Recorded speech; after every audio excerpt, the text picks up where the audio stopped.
What if I told you that Ferrari already has a car for 2026, and that it could be the most revolutionary or the most risky in its modern history? Formula One is on the verge of unprecedented change. On the horizon of 2026, a regulatory revolution is approaching that will transform everything, from aerodynamics to power units, to the weight of cars, electrical energy and thermal management. The current rules, which have already demonstrated their limitations, will be replaced by a new technical paradigm designed by the FIA to balance competition, boost sustainability and force a profound technical evolution. In this scenario, Ferrari has decided to break with everything before and bet absolutely everything on the car that will debut in this new era, the SF26. After a 2025 season that turned into a nightmare, Ferrari has been forced to look forward. He finished the championship in 4th position, without achieving a single victory all year, and with multiple strategic and technical failures that sank any possibility of success. The atmosphere within the team became tense. The arrival of Lewis Hamilton in 2025, a 7-time world champion, was not enough to reverse the structural errors that the team has been carrying for more than a decade. And that left a clear message in Maranello. If they want to win again, they must do something different. Something radical. Thus was born the 678 project, an internal code name that has now been revealed as SF26, the car with which Ferrari wants to mark the beginning of a new era. But we are not talking about just another car. It is not an evolution of the SF25. It is not a progressive improvement. It is a completely new concept, designed from the ground up with one goal: to regain the lost throne of Formula One. As Scuderia Ferrari advances its ambitious SF26 project, simulator testing has emerged as the epicenter of technical and strategic development for the next era. It is not simply about validating concepts. What happens inside the simulator in Maranello is a complete reconstruction of the car under virtual conditions that anticipate the radical environment that the 2026 regulations will impose. And the message that begins to emerge is clear. Ferrari is taking solid steps towards an automotive architecture completely different from anything we have seen in the modern hybrid era.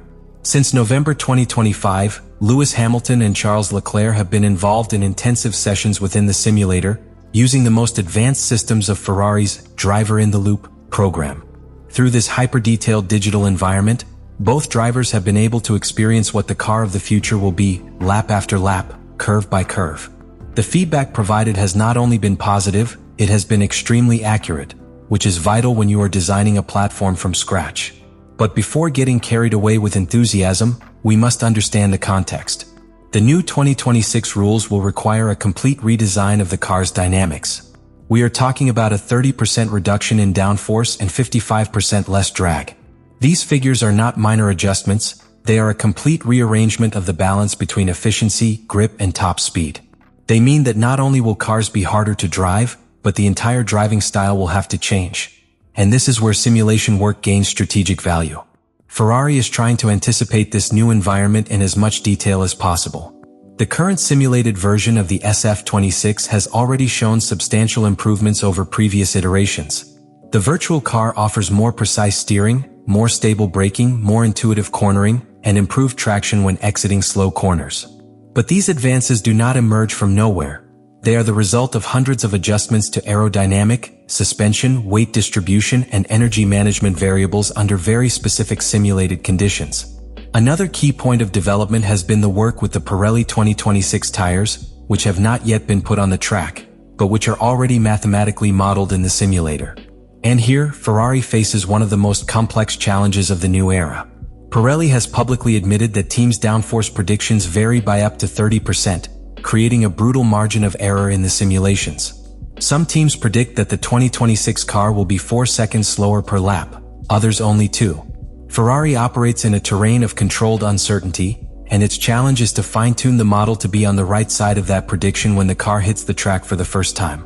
The use of simulators not only serves to improve performance, it is also key to understanding how the car will respond in different scenarios. The behavior of the SF26 has been tested in circuits such as Barcelona, Suzuka, Bahrain, and Montreal, seeking to discover weak points under different temperature configurations, atmospheric pressure, and type of asphalt.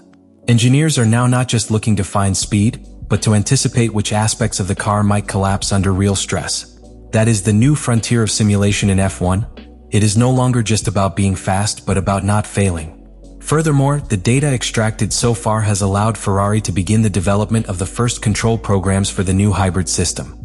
Energy recovery and delivery in 2026 will depend to a greater extent on the MGUK, and the car's cornering behavior will be more interconnected with how that electrical energy is managed. Drivers are already experiencing notable differences in the car's response depending on the battery state of charge, forcing a new type of mental adaptation when driving. The learning curve will be brutal. But Ferrari has understood something that many seem to have forgotten. Whoever masters the new technology first will take an advantage that will be almost impossible to reverse during the first phase of this new technical cycle. Will it be enough? Will this progress in the simulator translate into tangible results on the track? That is the great unknown. Recent history has shown that Ferrari has suffered precisely in that transition from the virtual environment to the asphalt. That is why this time, they are putting all their effort into achieving a perfect correlation between both worlds. The SF26 is already generating signals, some hopeful, others still uncertain. But what no one can deny is that Ferrari has placed itself at the forefront of technical evolution by 2026. And that, in Formula One, is where all the stories that end with titles begin. Ferrari has decided that the heart of the SF26 will not be a conservative evolution, but a total break with the established. At the center of this decision is the power unit, the element most conditioned by the new 2026 regulations and at the same time, the one that offers the most room to make differences if interpreted correctly. While most teams have opted for continuous paths, Ferrari has opened a path that few even dare to consider, assuming enormous technical risks with the conviction that the reward could be historic. But innovation does not stop at the engine as an isolated element. The SF26 has been conceived as a completely integrated system, where the power unit conditions the chassis design and aerodynamics from the first sketch. More efficient combustion reduces cooling needs, allowing for smaller radiators and a more compact body. This frees up aerodynamic space at the rear of the car, improves airflow to the diffuser and reduces drag, a critical factor in an era where drag will be drastically lower than in the current generation. This level of integration means that any failure in one part of the system can compromise the entire system. That is why Ferrari has strengthened its validation processes and has turned to specialized technical partners to evaluate the durability of the design under extreme scenarios. They're not just looking for the engine to run, but to do so consistently, predictably and repeatably throughout the season.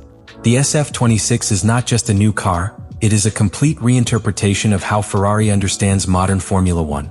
The choice of steel in the cylinder head is not a whim or an eccentricity, it is the symbol of a different philosophy, accepting risk as part of the path to excellence.